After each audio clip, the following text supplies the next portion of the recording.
आज मैं क्लास 8 का सिविक्स का आपको चैप्टर नंबर 9 जो यूनिट 9 है parliamentary form the parliamentary system of government उसके जो और पोर्शन बच रहे हैं उसको पढ़ाऊंगा। देखिए हम लोग पढ़ेंगे आज demerits of parliamentary form of government. मतलब हम लोग देखेंगे जो हमारी भाई इंडिया के अंदर क्या है, पार्लियामेंट्री सिस्टम है ना।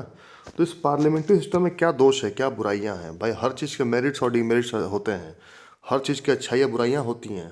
तो इसमें भी हम लोग देखेंगे कि इसमें अच्छाई क्या है और बुराई क्या है। चलिए देखते हैं क्या है। फर्स्ट पॉइंट पढ़ते हैं। In this system, the ministers are the members of the ruling party, so they dominate the policy making, though in principle, policy making is the domain of legislature. Thus, there is a weak separation of powers.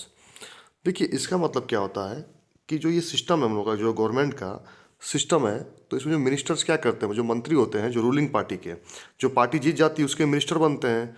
तो वो लोग क्या करते हैं आपको मालूम है?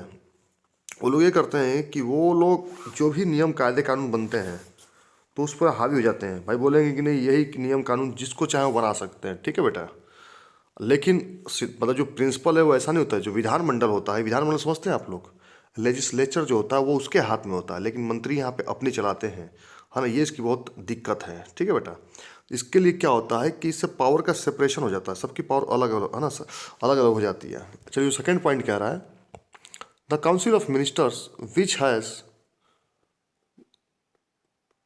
the support of majority in the lower house of the legislature, tends to become authoritarian and irresponsible. अब इसमें क्या होता है सेकेंड वाला पॉइंट में, जो द काउंसिल ऑफ मिनिस्टर मतलब जो मंत्री होते हैं ना, मंत्री तो एक जो मंत्रियों का समूह होता है ना, ग्रुप ऑफ मिनिस्टर्स, उसी को बोलते थे काउंसिल ऑफ मिनिस्टर, ठीक है। इसे हम बोलते हैं मंत्री परिषद। तो उसमें क्या होता है, उसको मतलब वो कैसे बनते हैं, क्योंकि उसको जो निचला सदन होता है, जो लोकसभा, तो लोकसभा का उसे समर्थन होता है, मतलब उसको सपोर्ट मिलता है, तब जाके वो काउंसिल ऑफ मिनिस्टर बनते हैं। ये बेटा जब आप लोग क्लास में आएंगे उसको अच्छे समझा दूंगा मैं। फिलहाल तो मैं इसको आपको ऑनलाइन मोड में समझा रहा हूँ, और जो भी डाउट्स होगा मुझसे आप लोग पूछ लेंगे। तो ये मंत्री कैसे बनते हैं, मान लीजिए सांसद चाहे विधायक जीत गए, तो मंत्री कैसे बनते हैं, लोकसभा में जाके ये लोग मंत्री बनते हैं नहीं। तो इनके पास ये क्या होती है, बहुत ज़्यादा गैर जिम्मेदार हो जाते हैं, क्योंकि इनके पास मेजोरिटी है और ये बहुत गैर जिम्मेदार, मतलब कोई रिस्पॉन्सिबिलिटी इनके पास रहती नहीं, इरिस्पॉन्सिबल हो जाते हैं ये लोग।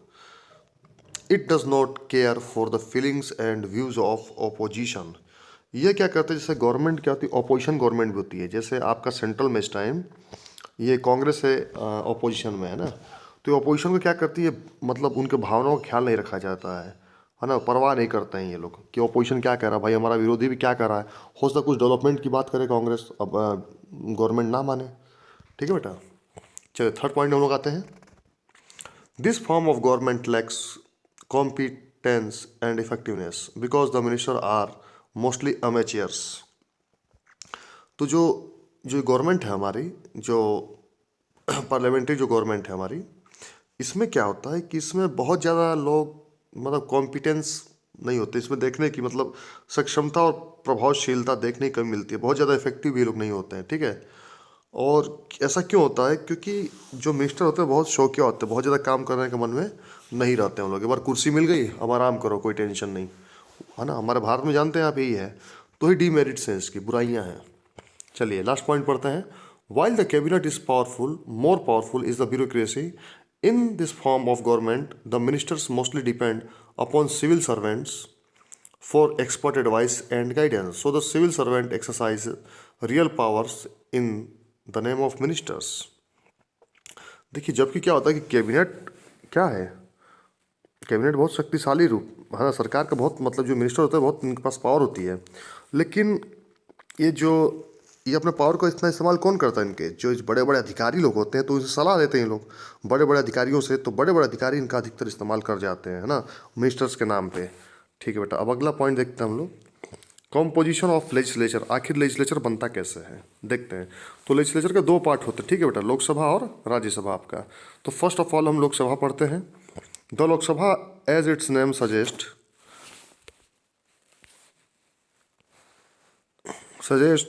House of people. इसका मतलब क्या होता है, लोकसभा का मतलब होता है हाउस ऑफ पीपल, ठीक है। इसके दो सदन होते हैं, members of the Lok Sabha are usually elected once every 5 years। जो लोकसभा के जो मेंबर्स होते हैं 5 साल में एक बार चुने जाते हैं। The people of India directly elect their representative to the house on the basis of universal adult franchise. और हम लोग लोकसभा के मेंबर कैसे चुनते हैं? यूनिवर्सल एडल्ट फ्रेंचाइजी के माध्यम से, मतलब वोटिंग के माध्यम से। 18 साल से ऊपर जब वोट देते हैं ना हम लोग, तो उसमें हम लोग इनको चुनते हैं हर 5 साल में। अब आगे देखते हैं हम लोग। According to the constitution 530 members can be elected by the people from the states and 20 representatives can be elected from the union territories। देखिए संविधान के हिसाब से क्या होता है कि जो 500 लोकसभा में कुल मिलाकर आपको मालूम है कितनी सीटें होती हैं? 552। तो जिसमें से 530 जो 530 मेंबर्स हैं वो स्टेट्स है, जितने भी हमारे स्टेट्स हैं 28 स्टेट्स, उनसे चुने जाते हैं। और जो बाकी जो 20 रिप्रेजेंटेटिव हैं, जो 20 लोकसभा के सदस्य होते हैं हमारे, उसको 20 को हम कहाँ चुनते हैं? जो हमारी यूनियन टेरिटरी हैं। ठीक है बेटा। The president has power to nominate 2 members from Anglo Indian community to the Lok Sabha. और प्रेसिडेंट के पास ये पावर है कि लोकसभा में 2 लोगों को जो एंग्लो इंडियन कम्युनिटी के होंगे वो उनको चुन सकेगा वो। आगे देखते हैं। This is done if they are not properly represented in the house. अच्छा, ऐसा तब किया जाता है जब उनका सदन में उचित प्रतिनिधित्व नहीं होता है, मतलब 2 सीट किसी की ना हो तो वो चुन लेगा उनको। ठीक है बेटा, आगे देखते हैं हम लोग। द स्पीकर, नहीं sorry, a representative is elected from each constituency. Some seats are reserve for the scheduled caste and the scheduled tribes to contest in an election for the membership of the Lok Sabha. A person must be an Indian citizen. देखिए जो representative होते हैं, मतलब जो हमारे जिसको हम चुनते हैं, जो हम जिस भी मतलब नेता को चुनते हैं, जो रिप्रेजेंटेटिव जो हमारे तो हैं, प्रतिनिधित्व बोलते हैं उसको, वो हर कॉन्स्टिट्यूंसी से अलग होता है। जैसे हमारे क्या है, हमारी से विधानसभा बेलथरा हमारी विधानसभा है ना, सलेमपुर हमारी लोकसभा कॉन्स्टिट्यूंसी है, सबका अलग अलग सीट होता है। तो इसमें क्या होता है, इसमें लिखा some seats are reserve for the schedule caste. कुछ इसमें शेड्यूल एससी के लिए होता है। जैसे आपका ग्राम प्रधान देखते हैं जब होता है तो कभी पिछड़े के लिए आता है, ओबीसी के लिए आता है, कभी एससी के लिए आता है, कभी एसटी के लिए आता है, कभी जनरल के लिए आता है। तो वैसे लोकसभा में सीटें बटी होती है। Schedule type two contest in an election for the membership of Lok Sabha a person must be an Indian citizen. देखिए अगर लोकसभा का इलेक्शन जिसको भी लड़ना है, किस कोई भी लड़ सकता है, आप भी लड़ सकते हैं, हम भी लड़ सकते हैं, तो उसके लिए उसका पहली प्राथमिकता है कि वो इंडियन सिटीजन हो। अभी यानी कोई अमेरिका से आके यहाँ लड़ ले, कोई लंदन से आके लड़ ले, है ना, कोई स्विट्जरलैंड से आके लड़ ले, कोई श्रीलंका से लड़ ले, ऐसा नहीं होगा। दूसरा, besides he or she should be at least 25 years of age with a sound mind and should not be bankrupt of convicted in any criminal case. दूसरी प्राथमिकता यह है कि भाई कम से कम 25 साल का हो, यानी कि 20 साल में चलेगा भैया कि हमको भी टिकट दे दो, हम भी लोकसभा का चुनाव लड़ेंगे, ऐसा नहीं होता। 25 साल कम से कम एज। दूसरा कि साउंड माइंड का, मतलब बिल्कुल पागल उगल ना हो वो। ठीक है। फिर उसके बाद से तीसरा क्या हो कि कोई बैंकरप्ट ना हो, मतलब भगौड़ा ना हो, बैंक का पैसा नहीं, मतलब कोई ले के नहीं दिया पैसा वैसा है, या फिर कोई उसके पास क्रिमिनल केस ना हो, कहीं उसको कोर्ट ने दोषी तो नहीं ठहराया है। The candidates who contest elections usually belong to different political parties. आज जो भी चुनाव लड़ते हैं वो सब अलग अलग पार्टीज के होते हैं। कोई सपा से होगा, कोई भाजपा से होगा, कोई किसी का होगा, कोई कहाँ से होगा। The candidates who contest elections usually, the political party that wins a majority forms the government। और जो पॉलिटिकल पार्टी ज़्यादा वोट जीतती है, जिसकी मेजोरिटी ज़्यादा होती है, गवर्नमेंट उसी की बनती है। Sometimes no single party wins a majority in such case, 2 or more parties come together to form the government. कभी कभी क्या होती है कि एक पार्टी बहुत ज़्यादा सीट नहीं जीतती है, तो इसमें क्या होती है 2 या 2 से अधिक पार्टी जब आती है सरकार बनाती है, तो उसको हम क्या बोलते हैं? Coalition government. ठीक है बेटा। अब आगे देखते हैं। The speaker is the presiding officer of the Lok Sabha. जो स्पीकर होता है वो क्या होता है? पीठासीन अधिकारी होता है, प्रेसाइडिंग ऑफिसर होता है लोकसभा का। He or she maintains discipline in the Lok Sabha. वो जो लोकसभा में जितने भी मिनिस्टर होते हैं, तो आप देखते होंगे तर्क वितर्क करते हैं ना, तो उनका डिसिप्लिन मेंटेन करता है कि भैया कहीं लात जूता ना चल जाए, चप्पल जूता ना चल जाए उसमें।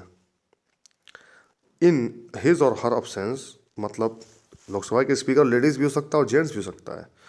और अगर वो नहीं रहता, मान लीजिए कि छुट्टी चला गया चाहे, है ना, तो डिप्टी स्पीकर होता है, ठीक है ना, acts as the Lok Sabha presiding officer. तो स्पीकर की जगह वो रहता है। जैसे मान लीजिए प्रिंसिपल नहीं होते स्कूल के अंदर, तो वाइस प्रिंसिपल पोस्ट संभालते हैं ना, तो ऐसे जब स्पीकर नहीं होगा तो डिप्टी स्पीकर होंगे वहाँ पे। Both the speaker and the deputy speaker are elected by the members of the Lok Sabha. Speaker और डिप्टी स्पीकर कौन चुनता है? जो हम लोग जिनको चुनते हैं वो उनको चुनते हैं, मतलब इनडायरेक्टली इन लोगों का इलेक्शन होता है। चलिए बेटा, ये इलेक्शन यहीं ख़त्म होता है। अगले टॉपिक में हम देखेंगे द राज्यसभा। आज लोकसभा खत्म हुआ। जो भी आपको डाउट्स होंगे आप कमेंट सेक्शन में हमसे डाउट्स को पूछेंगे। थैंक यू बेटा।